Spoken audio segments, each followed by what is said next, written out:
Assalamualaikum warahmatullahi wabarakatuh.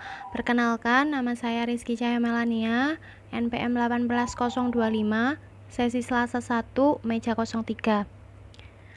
Pada kali ini, saya akan menjelaskan modul 6, yaitu analisis klaster.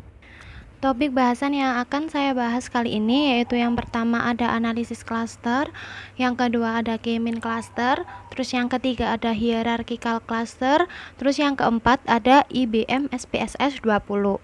Sedangkan analisis klaster itu sendiri adalah teknik multivariate yang mempunyai tujuan utama untuk mengelompokkan objek-objek atau cases berdasarkan karakteristik yang dimilikinya. Klaster yang baik itu adalah klaster yang mempunyai satu homogenitas atau kesamaan yang tinggi antara anggota dalam satu klaster, within cluster. Heterogenitas atau perbedaan yang tinggi antar klaster yang satu dengan klaster yang lainnya, between cluster. Yang selanjutnya ada tujuan analisis klaster. Tujuan utama analisis klaster adalah menentukan struktur data dengan cara meletakkan observasi yang mirip dalam satu kelompok. Yang selanjutnya ada tahapan analisis klaster. Pada tahapan analisis klaster ini ada 6 tahapan, yaitu yang pertama ada mengukur kesamaan antar objek, yang kedua membuat klaster, terus yang ketiga ada tahap validasi klaster, yang keempat validasi hasil klaster, yang kelima profiling hasil klaster, dan yang keenam asumsi analisis klaster. Metode K-mean cluster ini digunakan apabila jumlah kelompok yang diinginkan sudah diketahui dan biasanya dipakai untuk mengelompokkan data yang ukurannya besar, yaitu data yang biasa di atas 200 sampel. Keuntungan dan kelemahan metode K-mean cluster.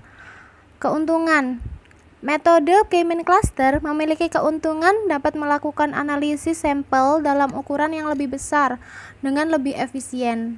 Selain itu, hanya memiliki sedikit kelemahan pada data outlier, ukuran jarak yang digunakan, dan variabel tak relevan atau variabel yang tidak tepat.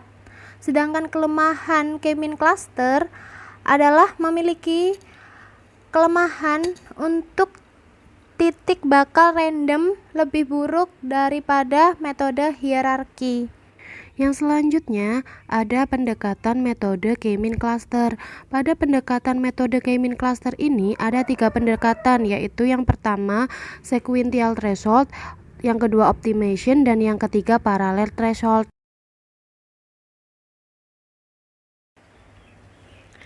Metode hierarchical cluster memulai pengelompokan dengan 2 atau lebih objek yang mempunyai kesamaan paling dekat. Dalam metode hierarchy cluster terdapat 2 tipe dasar, yaitu aglomeratif atau pemusatan dan divisif atau penyebaran. Keuntungan dan kelemahan metode hierarchical cluster. Keuntungan penggunaan metode hierarki dalam analisa klaster adalah mempercepat pengolahan data dan menghemat waktu, karena data yang diinputkan akan membentuk hierarki atau membentuk tingkatan tersendiri sehingga mempermudah dalam penafsiran. Sedangkan kelemahan dari metode hierarchical cluster ini adalah seringnya terdapat kesalahan pada data outlier, perbedaan ukuran jarak yang digunakan, dan terdapatnya variabel yang tidak relevan. Yang selanjutnya ada 4 metode pengelompokan hierarki, yaitu yang pertama ada metode single linkage, yang kedua metode complete linkage, yang ketiga metode average linkage, dan yang keempat metode median linkage.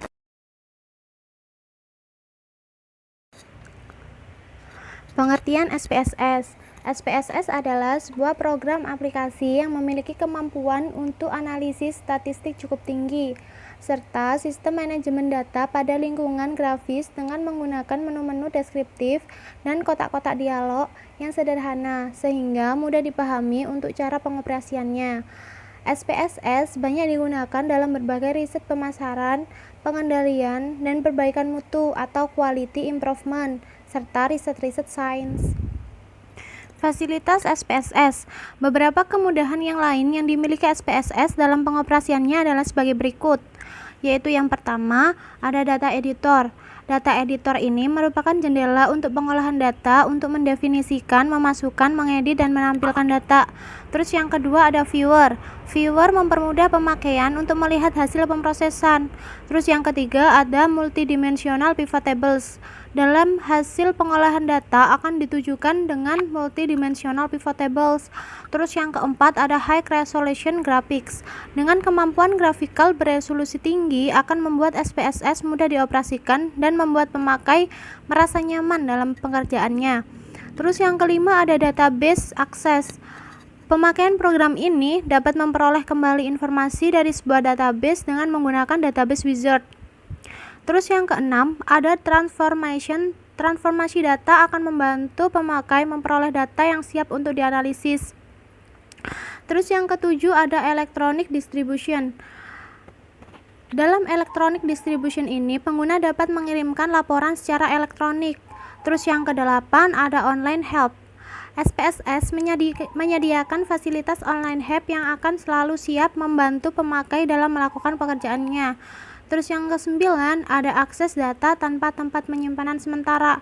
Terus yang ke-10 itu ada interface. Dengan database relasional, fasilitas ini akan menambah efisiensi dan mempermudahkan pekerjaan untuk mengekstrak data dan menganalisisnya dari database relasional. Terus yang ke-11 ada analisis distribusi. Kegunaan dari analisis ini adalah apabila peneliti akan menganalisis file-file data yang sangat besar, dapat langsung meremote dari server dan memprosesnya sekaligus tanpa harus memindahkan ke komputer user. Terus yang ke-12 ada multiple sesi. SPSS memberikan kemampuan untuk melakukan analisis lebih dari satu file data pada waktu yang bersamaan. Dan yang terakhir ada mapping. Visualisasi data dapat dibuat dengan berbagai macam tipe baik secara konvensional atau interaktif. Untuk yang selanjutnya ada menu yang terdapat pada SPSS. Menu yang terdapat pada SPSS itu ada 3, yaitu yang pertama ada file data yang dihasilkan pada lembar data editor.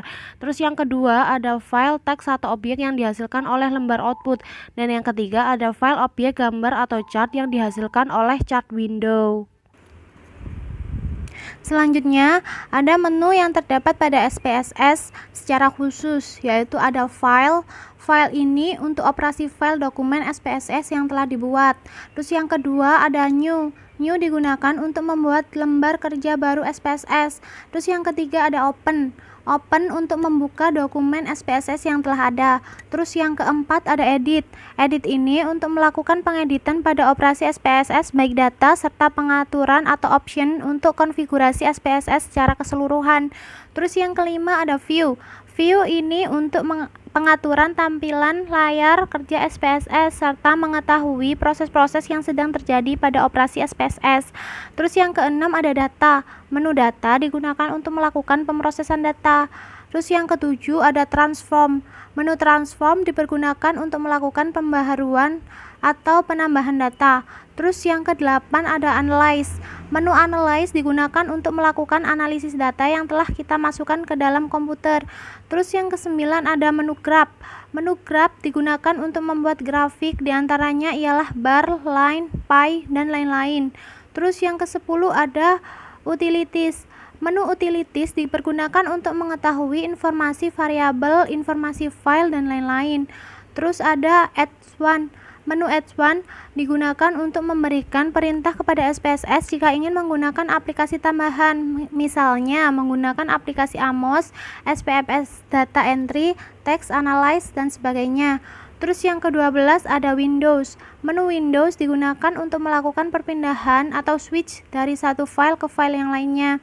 Terus yang ke-13 ada help. Menu help dilakukan untuk membantu pengguna dalam memahami perintah-perintah SPSS jika menemui kesulitan. Terus yang ke-14 ada toolbar. Kumpulan perintah-perintah yang sering digunakan dalam bentuk gambar. Terus yang terakhir atau yang ke-15 ada pointer. Kursor yang menunjukkan posisi sel yang sedang aktif atau dipilih. Itu tadi penjelasan yang dapat saya berikan tentang modul 6, yaitu analisis klaster. Untuk modul selanjutnya, yaitu modul 7, akan dipaparkan oleh partner saya di video selanjutnya. Sekian dari saya, kurang lebihnya mohon maaf. Wassalamualaikum warahmatullahi wabarakatuh. Assalamualaikum warahmatullahi wabarakatuh. Nama saya Karisma Syafitri, NPM 180-320-132. Saya sesi Senin 2, meja 3. Di sini saya akan menjelaskan tentang analisis diskriminan. Yang pertama, pengertian analisis diskriminan. Analisis diskriminan merupakan teknik menganalisis data di mana variabel dependen merupakan data kategorik atau kualitatif atau ordinal atau rasio, sedangkan variabel independen berupa data kuantitatif atau interval atau rasio. Analisis diskriminan merupakan salah satu dari analisis multivariat yang menggunakan metode dependensi, di mana kita mengenal ada dua metode dalam menganalisis multivariat, yaitu metode dependensi dan metode interdependensi. Yang dimaksud dengan metode dependensi yaitu variabel-variabelnya tidak saling bergantung satu dengan yang lain, sedangkan metode interdependensi adalah variabelnya ada saling ketergantungan. Yang kedua, tujuan analisis diskriminan. Mengetahui apakah ada perbedaan yang jelas antara kelompok pada variabel dependen bisa juga dikatakan untuk melihat perbedaan antara anggota grup 1 dan dengan grup 2. Jika ada perbedaan, untuk mengetahui variabel bebas mana yang membuat perbedaan tersebut. Lalu, membuat fungsi atau model diskriminan yang pada dasarnya mirip dengan persamaan regresi. Yang terakhir, melakukan klasifikasi terhadap objek atau dalam terminologi SPSS disebut baris, dan untuk mengetahui apakah suatu objek termasuk pada grup 1 atau grup 2 atau lainnya. Yang ketiga adalah persamaan diskriminan. Persamaan fungsi diskriminan yang dihasilkan untuk memberikan peramalan yang tepat untuk mengklasifikasi individu ke dalam kelompok berdasarkan skor variabel bebas. Jika kita bandingkan dengan regresi linier, maka analisis ini merupakan kebalikannya. Pada regresi linier, variabel respon yang harus mengikuti distribusi normal dan homoskedastis, sedangkan variabel penjelas diasumsikan fixed. Artinya, variabel penjelas tidak disyaratkan mengikuti sebaran tertentu. Untuk analisis diskriminan, variabel penjelasnya seperti sudah disebutkan di atas, harus mengikuti distribusi normal dan homoskedastis, sedangkan variabel responnya fixed. Yang keempat adalah asumsi dan sampel analisis diskriminan. Sejumlah P variabel independen harus berdistribusi normal. Matriks ragam-peragam variabel independen berukuran PXP pada kedua kelompok harus sama. Tidak ada korelasi antar variabel independen. Dan yang terakhir, tidak terdapat data yang outlier pada variabel independen. Yang kelima adalah langkah-langkah analisis diskriminan. Yang pertama, memisah variabel-variabel menjadi variabel dependen dan variabel independen.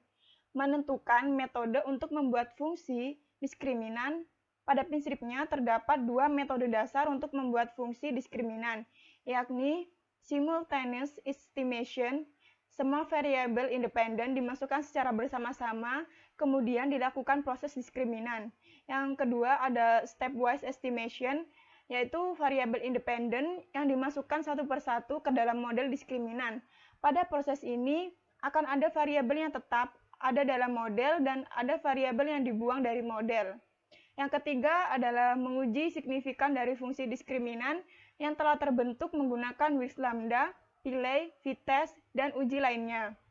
Yang keempat, menguji ketepatan klasifikasi dari fungsi diskriminan serta mengetahui ketepatan klasifikasi secara individual dengan case-wise diagnostic. Yang kelima adalah melakukan interpretasi terhadap fungsi diskriminan tersebut. Dan yang terakhir, melakukan uji validasi terhadap fungsi diskriminan. Yang keenam, ada fungsi diskriminan. Suatu fungsi diskriminan layak untuk dibentuk bila terdapat perbedaan nilai rataan di antara dua kelompok yang ada. Oleh karena itu, sebelum fungsi diskriminan dibentuk, perlu dilakukan pengujian terhadap perbedaan vektor nilai rataan dari dua kelompok tersebut. Dari pengujian vektor nilai rataan antar kelompok, asumsi yang harus dipenuhi adalah peubah-peubah yang diamati berdistribusi multivariate normality dan semua kelompok populasi mempunyai metrik peragam yang sama. Yang ketujuh, terdapat perbedaan analisis klaster dan analisis diskriminan. Analisis klaster merupakan teknik multivariate yang mempunyai tujuan utama mengelompokkan objek-objek berdasarkan kesamaan karakteristik di antara objek-objek tersebut. Objek bisa berupa produk atau barang dan jasa, benda atau tumbuhan atau lainnya, serta orang atau responden, konsumen atau yang lain. Objek tersebut akan diklasifikasikan ke dalam satu atau lebih klaster atau kelompok, sehingga objek-objek yang berada dalam satu klaster akan mempunyai kemiripan satu dengan yang lain. Sedangkan analisis diskriminan adalah metode analisis multivariat yang bertujuan untuk memisahkan dan mengalokasikan objek pengamatan ke dalam kelompok sehingga setiap objek menjadi anggota dari salah satu kelompok dan tidak ada objek yang menjadi anggota lebih dari satu kelompok. Prosedur analisis diskriminan dilakukan dengan membentuk fungsi diskriminan berdasarkan kombinasi linier dari variabel bebas yang diteliti. Fungsi diskriminan yang terbentuk digunakan untuk mengelompokkan pada kasus baru yang belum diketahui keanggotaan kelompoknya. Berikut ini adalah tampilan dalam SPSS. Saat pertama kali membuka akan muncul halaman seperti ini.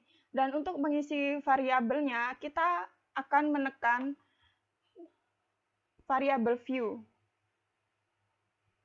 Setelah itu, kita masukkan variabel sesuai dengan studi kasus yang kita akan teliti. Contohnya seperti ini. Setelah itu akan muncul ke dalam data view, dan kita dapat memasukkan data-data sesuai dengan studi kasus kita ke dalam SPSS. Dan hasilnya seperti ini.